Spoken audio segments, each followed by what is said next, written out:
हेर है केटा, मैले तँलाई भन्दैछु क्या, बारम्बार पैसाको कुरा लिएर म कहाँ चाहिँ नहोला। ए बाउ, मलाई पैसा चाहिएको त नि म के गर्नु त?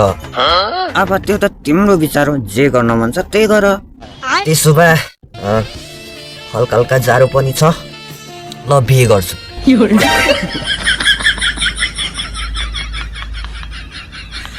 ए यार केटा, नसाना हौ, अहिले तैँले बिहे गर्छस् न, गर ठिकै छ।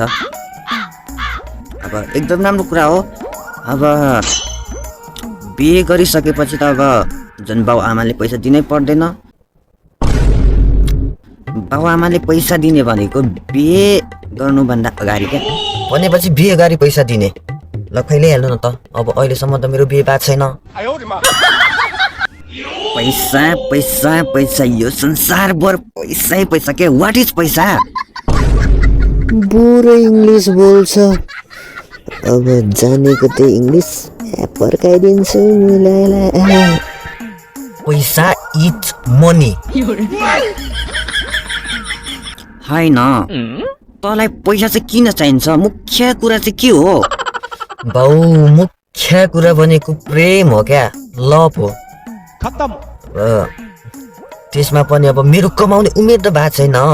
पैसा कमाउने उमेर नभए तेरो लभ गर्ने, प्रेम गर्ने उमेर चाहिँ कसरी भयो त अहिले? हेर केटा, त्यो तेरो प्रेमीले तँलाई डुबाउँछ क्या, न पैसा माग्छ। ल म तँलाई एउटा उपाय दिन्छु है।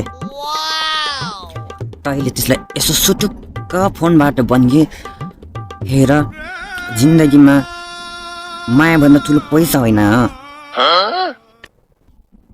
त्यसपछि उसको मन पक्लिहाल्छ क्या, त्यस्तै हुन्छ क्या केटी मान्छे भनेको। त्यसपछि चाहिँ अब म गरिब छु पनि भन्दे, त्यसपछि पैसा माग्दै माग्दैन नि हो। खोइ त, रिचार्ज त आएन त, आज त बेलुकी नै भइसकेको छ। बेलुका त अब दिनदिनै भइराख्ने कुरा हो। म अब एउटा कुरा भन्छु है त, जिन्दगीमा माया भन्दा ठुलो पैसा होइन क्या, त्यो रिचार्ज होइन। त्यो रिचार्जको कुरा छोडिदेऊ न क्या। किन, तिमी गरिब छौ कि के हो? तिमी धनी छौ र? म त यति धनी कि आफैले भन्नै सक्दिनँ। ए, अनि तिमी त्यति धनी रहेछौ। अब हाम्रो काम चेन्ज गर्नु पर्यो है। अबदेखि सधैँ तिमीले मलाई रिचार्ज पठाइदिनु। ए भन, कतिखेर रिचार्ज पठाउँछौ? यहाँ मेरो ब्यालेन्स सकियो। भन्नै पर्दा मैले अघि नै तिमीलाई त ब्यालेन्स त पठाइदिएको। अब बाटोमा आउँदा आउँदै भिर पाखा उकाली ओह्राली गर्दा थाकिसक्यो होला, आउँदैछ होला। वेट यस्तो बिखारीसँग के लभ गर्नु हो?